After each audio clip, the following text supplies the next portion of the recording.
Senior White House correspondent Peter Doocy joins us now. Hey, watch it.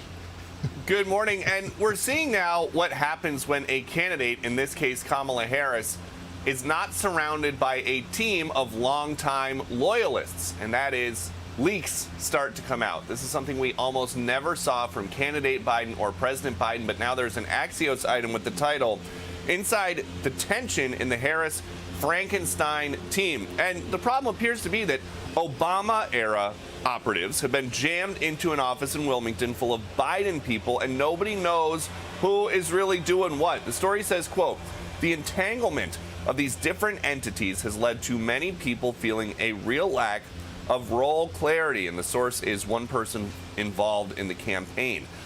One of the first Harris hires was Eric Holder, the Obama-era Attorney General, who wound up vetting running mates, and his good buddy Mark Elias, the lawyer, who got squeezed out of Wilmington by the Biden team last year, is back to help the team get ready for legal challenges in November.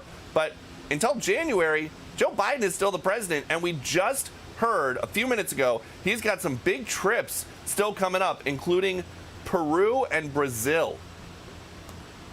It is likely that both President Biden and President Xi will be at APEC and the G20 later this year. I don't have any announcements to make on either President Biden's travel or a potential meeting, but the likelihood is they'll both be there, and if they are, it would only be natural for them to have the chance to sit down with one another. We saw President Biden on the beach in Delaware for hours yesterday.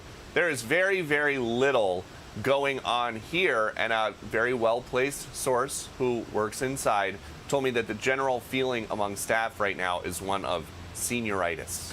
Back to you. Senioritis, that's good. So, Peter, the story from Axios about Frankenstein, the Frankenstein team, because part of it is the Harris people, part of it is the Wilmington Joe campaign, part of it the White House people, and then you got the Obama people coming in. They don't know who's in charge. But just the fact that apparently Axios spoke to 6 people on the inside, this is new, because this means they are leaking, which the Biden team never did. No, and President Biden was surrounded by people who have been with him for decades and decades.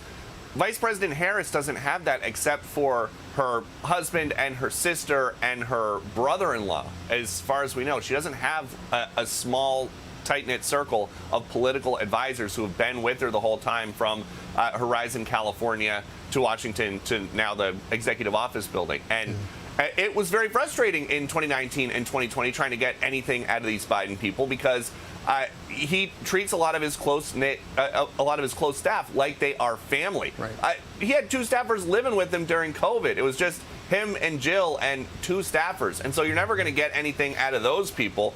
And if you go back and look, no leaks like this about the Biden campaign until the bitter end. Only a laptop, but it's not real. So too bad. Hey, Peter, real quick. So Joe was on the beach for hours. How many times did he apply sunscreen? Do we know? You got a pool report, right? I don't know about the sunscreen, but we'll figure out if he's using the spray or if he's just putting it directly on, and we'll have that for you later. I'm Steve Doocy. I'm Brian Kilmeade. And I'm Ainsley Earhart. And click here to subscribe to the Fox News YouTube page to catch our hottest interviews and most compelling analysis.